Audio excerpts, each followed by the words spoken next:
Freedom! Freedom! Freedom! Kwame Nkrumah was a visionary, a revolutionary, and a pathbreaker. He dared to challenge colonial subjects and the colonial powers so that ordinary African people could organize for their independence. At long last, the battle has ended. He had a vision, he had a dream about Ghana. He broke with the past of bourgeois, gradualist, nationalist politicians. We dedicate ourselves not only in the struggle to emancipate other territories in Africa. Our independence is meaningless unless it links up the total repression of the African continent. Kwame Nkrumah was the greatest Pan-Africanist and socialist revolutionary organizer that the African world has seen. And if the masses of the people pick up on his ideas, Africa will be free.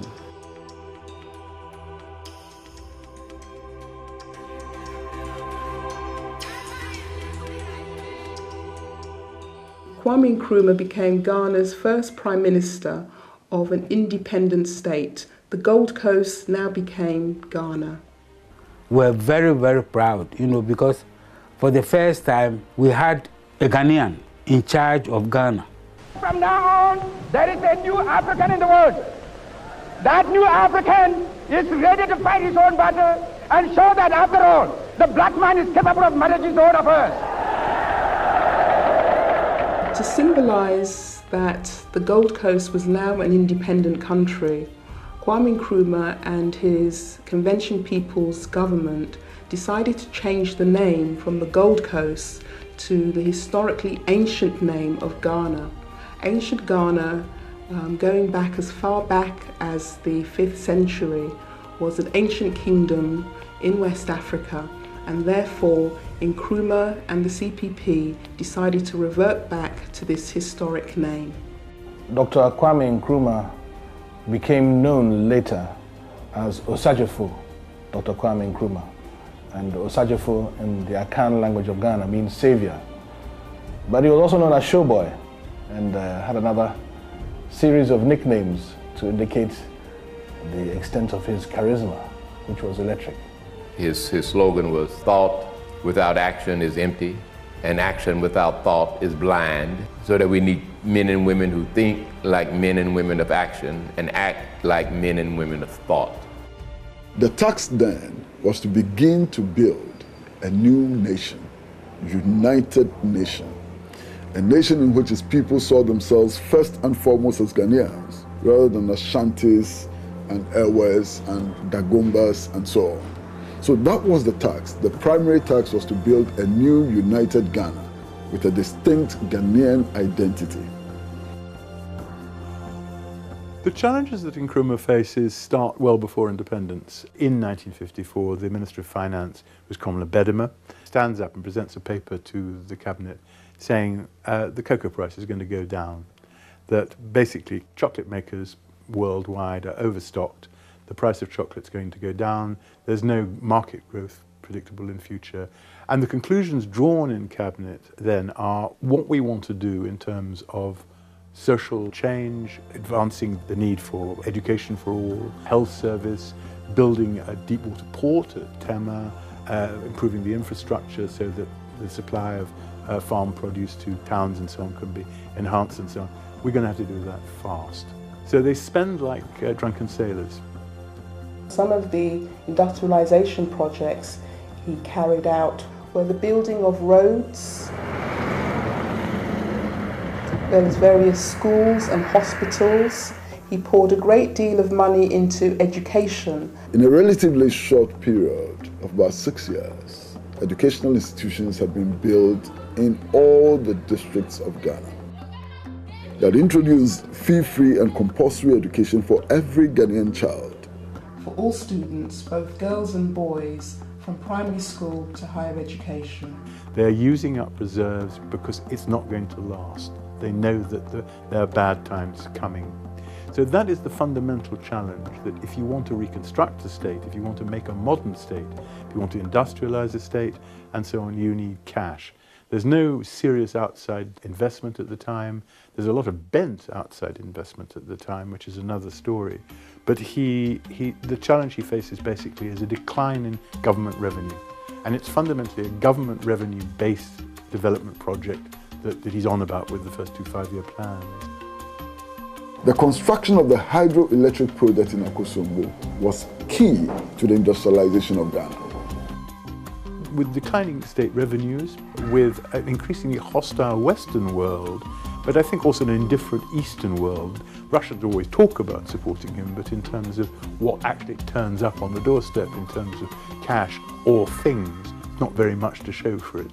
He has gone to the US to raise funds for the construction of the Akosombo Dam. The US didn't want to support, and they were dragging their feet. So he reluctantly had to make a move to the Soviet Union to support.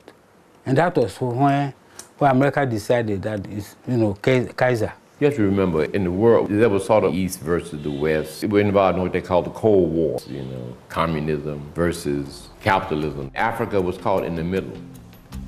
All the countries that had become liberated and were fighting for their freedom were vying for that country to be in either the Western camp or the Eastern camp. Kwame Nkrumah and the parliament decided that they must be non-aligned.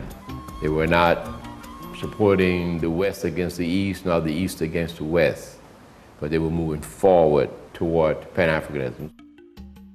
Nkrumah's vision for Ghana was very much a microcosm of his vision for the entire African continent. On the eve of Ghana's independence, Nkrumah made a statement that the independence of Ghana was meaningless unless it was linked up with the total liberation of the African continent. We dedicate ourselves not only in the struggle to emancipate other territories in Africa.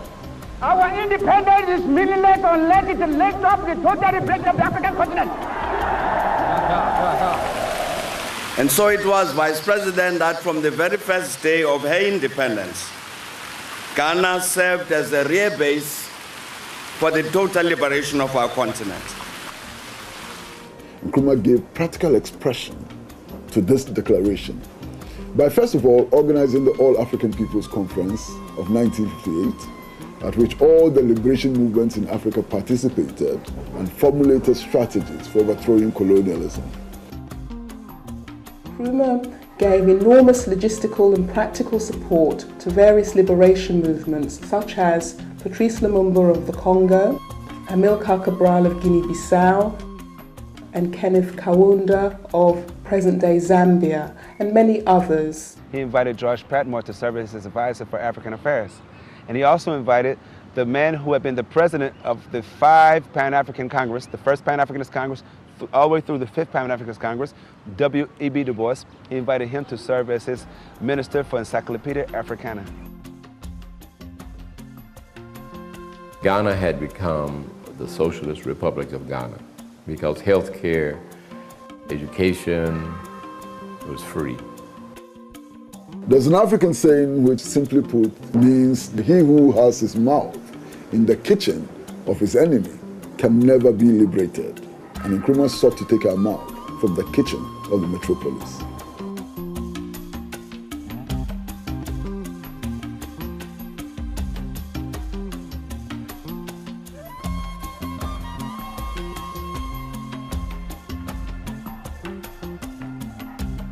Kwame Nkrumah believed in developing a new way forward where African economies could be transformed to cater for the needs of their own people without being dependent totally on external forces. One of the things that Nkrumah did was to establish a huge cattle ranch to provide the meat that our people needed. He also established a tannery to produce the leather, and then established a shoe factory to turn the leather that has been produced by the tannery into shoes and other leather products for our people. 1964, I was 21 years old. I came to Ghana and what I witnessed was just phenomenal. I didn't want to leave. I see new schools being built every day, free education. I see new hospitals being built, new clinics, free health care. I see factories being built by Africans, not by Chinese, not by South Koreans, but by Africans. In Ghana, you go there and you see African pilots. You see African news presenters. You hear African music, African clothes. And down in Ghana, we got our own national bank. Nkrumah also established the Black Star Line, which was a shipping line to promote trade between the African countries and Africans in the diaspora and so on. The significance of the flag of Ghana, and that is the symbolism held in the star. Just as Kwame Nkrumah said that the African can determine his own future if he's left alone. And the star, it really represents that star that Marcus Garvey, the Honorable Marcus Garvey, had for the Black Star Liner. This would have moved Africa toward economic independence. That antagonized the West. And particularly Nkrumah's ambitions to unite the African continent within the context of a union government for Africa also made Nkrumah and his ideas a danger to imperialist interests. Cocoa at that time, alongside gold, was one of the key primary products that Ghana was exporting in order to derive foreign exchanging capital to manage its economy. Prices began to decline considerably, and therefore this correlated with the declining living standards of most Ghanaians. From a high of £400 per ton of cocoa in sometime 1965, it had fallen to about £80. We also have to remember that this decline in the cocoa prices was manipulated by various Western powers who wished to impose an economic squeeze on Kwame Nkrumah's government. And as a result, many Ghanaians became economically and also politically disenchanted with Nkrumah's government. He pegs wages at a time when inflation is raging. Not only does he do that, he demands that workers contribute to a compulsory savings scheme. And that meant that you took some of your wages, but the rest of your wages were produced as a bond, which you could cash in, I can't remember, 3 years or 4 years' time. And of course, these bits of paper were never produced. In addition to that, there was also a rise in corruption amongst officials, state officials and CPP officials that led many Ghanaians to question the CPP. The National Liberation Movement had taken the part of terrorism against Nkrumah. Supporters of Nkrumah were being killed on a regular basis. They were exploding bombs across the country and so on, and generally creating a situation of insecurity. He had a vision for the future. He was not really working for that year. He does not work for the public consumption. He was just doing it for the right reason. And that is why a lot of people fell apart and started to be confused and doubting his intentions. They thought he was misguided. Imperialist forces stepped up their opposition, stepped up their action. There was about 6 or 7 attempts on Nkrumah's life. In the 60s, there were many assassination attempts on Nkrumah. And one of them actually took place in the Flagstaff House, where he had his office and also his residence. A police officer was planted to shoot Nkrumah. This was a police officer on guard duty who attempted to shoot him with his rifle. He came and just opened the door, and at that time Nkrumah was behind that door. It was a very heavy door. So he knocked him with the door and he fell. And Nkrumah himself disarmed him because he knew some basic techniques. Nkrumah liked jogging, he likes walking, he likes exercising, he likes doing judo, karate, these little things. And you can see from the picture behind me, Nkrumah putting down an assassin, somebody who tried to assassinate him. These activities of sabotage, bombing, continued throughout the regime. Some of the actions he had to take to deal with the sabotage included the Preventive Detention Act, where people who were involved in this acts of sabotage and destabilization were imprisoned. Today, countries like the United States of America, countries like the United Kingdom, have passed legislation which is similar to the Preventive Detention Act. Are we to say today that David Cameron is a dictator? Are we to say that Barack Obama is a dictator? Because they've essentially passed the same laws. Those laws were passed in response to the anarchy and recklessness of the opposition to Nkrumah.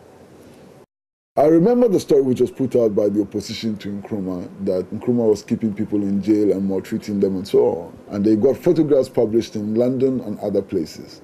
Eventually it turned out that those photographs had been taken from a Togolese prison rather than a Ghanaian prison. Now, I'm only beginning this research. In 2 days in the National Archives in Washington, apart from finding that the consul was helping people form opposition political parties, I also found that in 1964, so 2 years before the coup, the head of the CIA has a meeting with the head of the State Department, their Foreign Office, and says, I really think General Ankara would be the best person to take over. Now, if he says that in February 1964, it means he has already been dealing with the people plotting the takeovers and deciding whom to help with the takeover. There's one very, very significant cable which was dispatched from the British High Commission in Accra, and the British High Commissioner in Accra then was A.W. Snelling, who dispatched a cable to the Home Office which simply said that the British establishment had to get rid of Nkrumah because he was making the African too politically conscious. What damning evidence. The factors that led to the coup that overthrew Kwame Nkrumah's government can be separated into internal factors and external factors. Among them were the declining economic situation in the country, whereby in 1965, Ghana only had £500,000 in sterling in their reserve account. Nkrumah's perceived meddling, interference with the army and the police, particularly after the 1964 assassination attempt on him. He had removed the police chief, and in the subsequent year, 1965, he'd also demoted several of the generals. Another important factor was also the fact that he had set up a new military structure known as the Presidential Own Guard Regiment with its own security apparatus, and this was perceived as a threat by the army. However, the most critical external factor in the coup d'etat was the plotting and conspiracy by the United States of America, Britain and France with their near-colonial agents in the army, the Ghana Army and the Ghana Police Force. They acted in concert to overthrow Kwame Nkrumah. Now, all of these forces, Western intelligence forces and Western governments, plotted systematically against Nkrumah, recruited local collaborators and so on, in order to get rid of Nkrumah, not because Nkrumah was bad for the Ghanaian and African people, but simply because Nkrumah wanted to stop the exploitation of our resources for the benefit of others.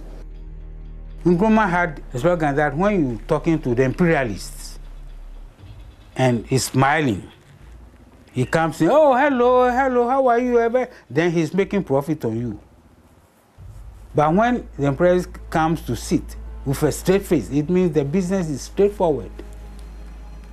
In 1965, Osagyefo Kwame Nkrumah wrote a book called Neo-Colonialism, the Last Stage of Imperialism.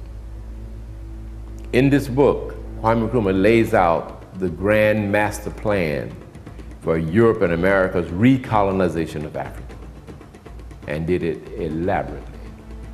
The Western world read that book and said, this man has to go. 24th of February 1966 coup took place when Nkrumah was out of the country. He was invited by President Ho Chi Minh, the leader of North Vietnam, to participate in peace initiatives to end the Vietnam War between Vietnam and America. Troops were moved from Kumasi and Accra. They attacked Flagstaff House, fought the president's own regimental guard. After that, they took over broadcasting. They made an announcement to the country that the myth surrounding Nkrumah has been broken. That was one of the worst moments in the history of the entire African continent, the celebration of traitors. I spent that whole morning moving around Accra with friends of mine, and we saw the carnage which was being unleashed on the city by these soldiers. I saw Nkrumah's security men arrested and beaten up. I saw them with bayonets in their chests and so on. He asked me whether I understood the meaning of a coup, and I told him that, well, when the military takes over from a civilian government, they said, he cracked the joke that is the dictionary meaning, but they said this is the beginning of a history in Africa. There will be several coups in Africa, and Africa will sink, and then a new Africa will develop out of the mess. Nkrumah went into exile in Guinea, but managed to keep touch with the people of Ghana through frequent broadcasts. I came to Guinea early '68, and this is when we proposed to Kwame Nkrumah to allow us to bring him back to Ghana, because we were ready to bring him back with guns blazing. I mean, we were young and we were ready and excited, pumped up. Kwame Nkrumah looked at us, and smiled. He took the guns out of our hands and put books in our hands. It was quite frustrating for me at the time. I didn't really understand. But thank God he did. In his infinite wisdom, he knew we didn't know what we were doing. He knew that we needed to study. As co-president of Guinea, he helped shape economic and political policies and so on. But in addition to that, Nkrumah wrote a lot in Guinea. Nkrumah called the time in Guinea one of the most productive periods of his life. He wrote a number of books during that period. He maintained contact with progressive embassies such as China, Cuba, and other countries. He continued to have relations with various Pan-Africanists all over the world, and who went to meet him in Conakry. In the last 3 years of Nkrumah's life, he experienced deteriorating health. Initially, the cause of his illness was unknown, and he sadly, tragically died of prostate cancer in April 1972.